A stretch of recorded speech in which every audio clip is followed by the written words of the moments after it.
Et on est arrivé en Pologne avec les élèves de terminale ES2, donc j'ai à mes côtés Paul Gourgue qui va un petit peu nous parler de ce qu'on a fait depuis les 2 jours au voyage. Alors Paul, est-ce que tu peux nous dire un petit peu ce que vous avez fait à Berlin? Donc à Berlin, on est arrivé le matin, on est arrivé vers 8h du matin. On est allé, on s'est baladé un peu dans Berlin, on est allé manger au restaurant, on a petit déjeuner dans le restaurant.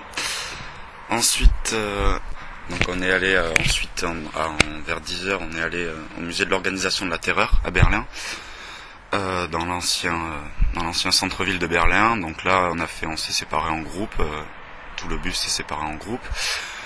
Et donc on a chacun avec un guide et on a visité le musée. Donc on a révisé surtout plein de choses sur ce qu'on savait sur la terreur.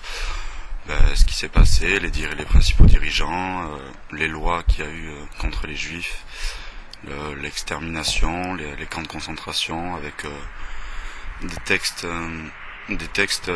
originaux, des textes originaux. Oui. Alors l'après-midi, après la pause du midi, l'après-midi, vous avez visité, je crois, un musée assez original.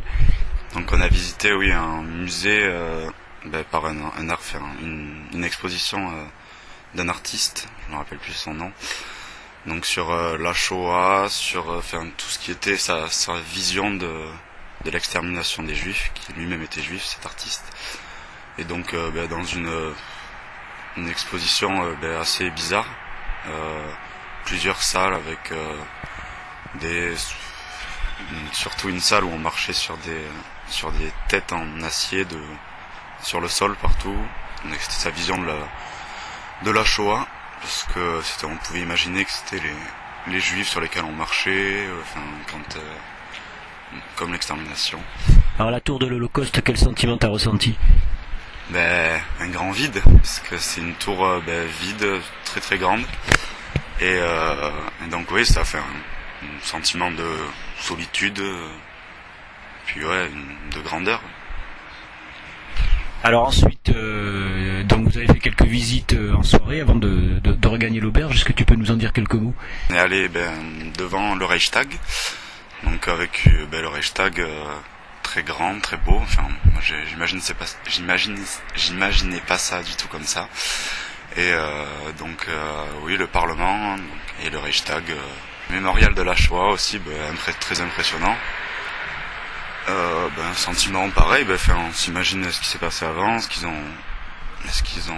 dû subir quand on voit les monuments comme ça.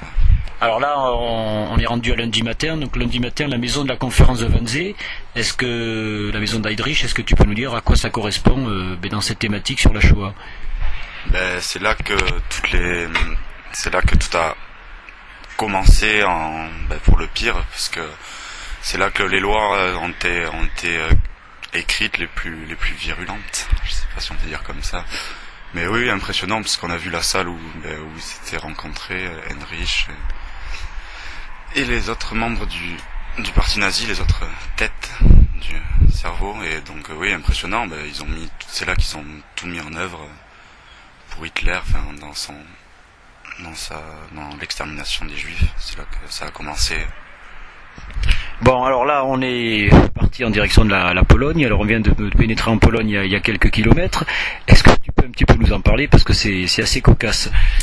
La Pologne, des autoroutes à 80 km/h maximum, avec des nids de poules partout, des plaques de béton qui sortent des routes, des ralentisseurs, des dodanes sur l'autoroute. Oui, non, l'autoroute, c'est pas de tout repos. Voilà, alors donc on va aller à Cracovie ce soir, et puis rapidement le programme pour demain, pour la journée, et puis on refera un petit briefing demain soir. Donc demain, ce soir on dort sur Cracovie, le lendemain petit déj, et on part pour 10h pour l'ouverture d'Auschwitz, du camp de concentration et d'extermination d'Auschwitz. Donc là, une visite, on va faire une visite guidée, une visite guidée, donc on va tout découvrir, les dortoirs, les fours crématoires, la gare, l'entrée. Donc ça, je pense que ça va être touchant, et voilà. Bon, et puis l'après-midi, donc pour un petit peu décompresser, je pense que la matinée va être assez éprouvante. La visite des mines de ciel de Wieliczka. Bon, en conclusion, un petit mot sur ces 2-3 premiers jours de voyage, votre sentiment? Pour l'instant, un très bon voyage, bonne ambiance dans le bus, les visites intéressantes. Et puis je pense que ça va continuer pour le mieux. Merci Paul.